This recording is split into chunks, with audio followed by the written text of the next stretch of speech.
Ujambo na karibu mpenzi mtazamaji kwenye taarifa za Dira ya Hope TV jana leo. Jina langu ni Dolly Murugi Mbuvi. Karibu mpenzi mtazamaji.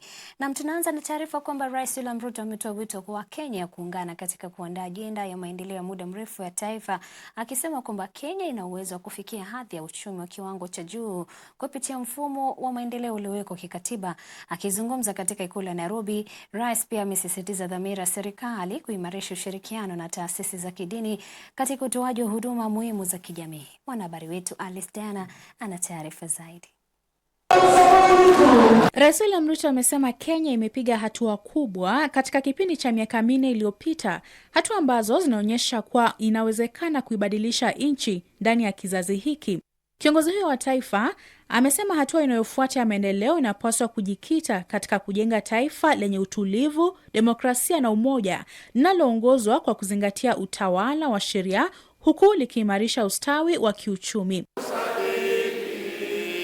Akizungumza katika mkutano na zaidi ya waumini 5,000 wa kanisa la Friends maarufu kama Quakers katika ikulu ya Nairobi, Rais alitoa wito wa kufanyika kwa mjadala wa kitaifa ili kuandaa hati ya kitaifa ya maendeleo itakayojumuisha maoni ya Wakenya wote.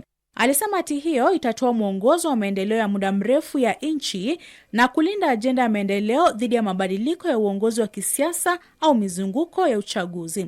Lazima tuketi chini, tukubaliane vile tutajenga barabara, vile tutaunganisha stima, vile tutapanga ajira ya watoto wetu, tuwe na mpango ya miaka 20-25, tukubaliane ya kwamba hii ndio hatua tutafuatilia. Mheshimiwa Mwai Kibaki alitutengenezea Vision 2030. It is our responsibility to chart the future today. Sisi. Kwa mujibu wa Rais Ruto, hati hiyo inapaswa kuingizwa katika katiba ili kuhakikisha kuwa ajenda ya maendeleo ya taifa inaendelea kutekelezwa bila kujali serikali iliyo madarakani. Rais pia alielezea imani yake kuwa Kenya inaweza kutoka katika kundi la nchi zenye uchumi wa kipato cha chini cha kati na kuingia katika kundi la nchi zenye uchumi wa kipato cha juu cha kati. Alitaja mataifa ya Korea Kusini na China kama mifano ya nchi ambazo hapo awali zilikuwa katika kiwango sawa au cha chini kuliko Kenya, lakini zimefanikiwa kupiga hatua kubwa za kiuchumi. Kenya haiwezi kuendelea na hii guesswork, maendeleo start stop, left right, east west. Hapana. Tuwe na mpango na tuweke kwa sheria vile maendeleo itaendelea mbele. Nyinyi mko tayari?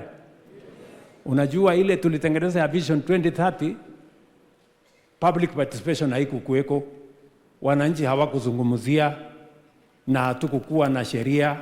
Kiongozi huyo wa taifa pia alisisitiza dhamira ya serikali ya kuendelea kuimarisha ushirikiano na taasisi za kidini, akisema ushirikiano huo una mchango mkubwa katika kuboresha huduma za afya, elimu na huduma za kijamii nchini.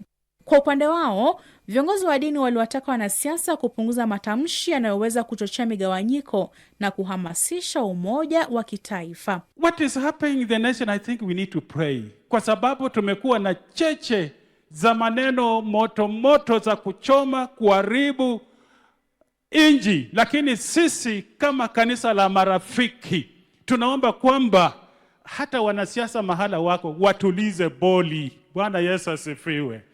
Speak about what you stand for. Bwana Yesu asifiwe. Lakini tumeona hivi karibuni matusi. We want, when you stand, say what you stand for. Sema mimi nitafanya hiki na hiki na hiki.